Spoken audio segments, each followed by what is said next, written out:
സാമ്പത്തിക പ്രഹരം നൽകി അമേരിക്ക. ഇറാനുമായി ബന്ധപ്പെട്ട ഏകദേശം $1 ബില്യൺ ക്രിപ്റ്റോ കറൻസി ഫണ്ടുകൾ അമേരിക്ക പിടിച്ചെടുത്തതായാണ് US treasury secretary Scott Bessent അവകാശപ്പെടുന്നത്. ഇറാന്റെ സാമ്പത്തിക ശക്തി ദുർബലപ്പെടുത്താൻ ലക്ഷ്യമിട്ടുള്ള അമേരിക്കയുടെ ഓപ്പറേഷൻ ഇക്കണോമിക് ഫ്യൂരി ക്യാമ്പയിന്റെ ഭാഗമായാണ് ഈ നടപടി സ്വീകരിച്ചത്.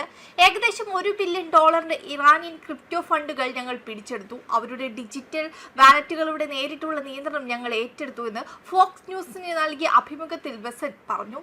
സമീപ ആഴ്ചകളിലെ സൈനിക നടപടിയും സാമ്പത്തിക ഉപരോധങ്ങളും ഇറാനെ കടുത്ത സാമ്പത്തിക പ്രതിസന്ധിയിലേക്ക് തള്ളിവിട്ടതായും അദ്ദേഹം അവകാശപ്പെട്ടു.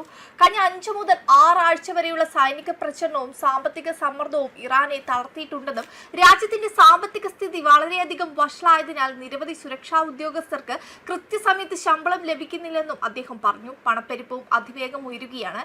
ജനങ്ങൾക്ക് ഭക്ഷണ വൗച്ചറുകൾ പോലുള്ള പരിപാടികൾ നടപ്പിലാക്കാൻ സർക്കാരിനെ നിലവിലെ അവസ്ഥ നിർബന്ധിതരാക്കുന്നുണ്ടെന്നും അദ്ദേഹം കൂട്ടിച്ചേർത്തു. 2025 മാർച്ചിൽ ആരംഭിച്ച ഓപ്പറേഷൻ എക്കണോമിക് ഫ്യൂരി പ്രകാരം ഇറാന്റെ ബാങ്ക് അക്കൗണ്ടുകൾ, വിദേശ ആസ്തികൾ, സാമ്പത്തിക ശൃംഖലകൾ എന്നിവ ലക്ഷ്യമിട്ടിട്ടുണ്ടെന്ന് US ട്രഷറി സെക്രട്ടറി പ്രസ്താവിച്ചു. യൂറോപ്യൻ സഖ്യകക്ഷികളുമായി സഹകരിച്ച അമേരിക്ക ഇറാനുമായി ബന്ധപ്പെട്ട ആഡംബര വീടുകൾ, വില്ലകൾ, മറ്റ് ആസ്തികൾ എന്നിവയും പിടിച്ചെടുക്കുകയാണെന്ന് അദ്ദേഹം പറഞ്ഞു. ഇറാൻ നേതൃത്വത്തിന് വിവിധ മാർഗങ്ങളിലൂടെ പ്രതിമാസം $400 ബില്യൺ മുതൽ $500 ബില്യൺ വരെ ലഭിച്ചിരുന്നുവെന്നും എന്നാൽ അമേരിക്കയുടെ ശക്തമായ ഇടപെടൽ കാരണം ഈ വരുമാന സ്രോതസ്സുകളിൽ വലിയ ആഘാതം സംഭവിച്ചിട്ടുണ്ടെന്നും ബെസന്റ് ആരോപിച്ചു.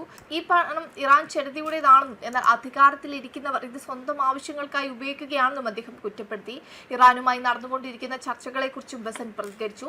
സമീപകാല സൈനിക നടപടികളെ തുടർന്ന് ഇറാന്റെ പുതിയ നേതൃത്വ ഘടനയുമായി അമേരിക്ക ഇപ്പോൾ ചർച്ച നടത്തുന്നുണ്ടെന്ന് അദ്ദേഹം പറഞ്ഞു. അദ്ദേഹത്തിന്റെ അഭിപ്രായത്തിൽ നിരവധി ഉന്നത നേതാക്കൾ സ്ഥാനമൊഴിഞ്ഞിട്ടുണ്ട്. ഇപ്പോൾ 3ാം നിര നേതൃത്വവും ാണ് ചർച്ചകൾ നടക്കുന്നത്. ഇറാനിലെ അധികാരം മത നേതൃത്വവും ഇസ്ലാമിക് റവല്യൂഷണറി ഗാർഡ് കോർപ്സ് എന്ന നിലയിൽ 2 പ്രധാന വിഭാഗങ്ങളായി വിഭജിക്കപ്പെട്ടിട്ടുണ്ടെന്ന് ബെസന്റ് പറഞ്ഞു. ഏതൊരു കരാറിലും ഇരു വിഭാഗങ്ങളെയും ഒരുമിച്ച് കൊണ്ടുവരേണ്ടതാണെന്നും അദ്ദേഹം കൂട്ടിച്ചേർത്തു.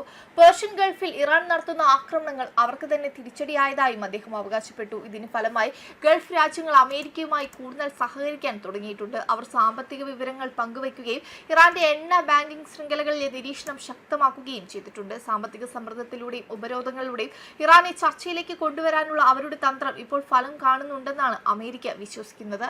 വെബ് ഡെസ്ക് കർമ്മ ന്യൂസ്.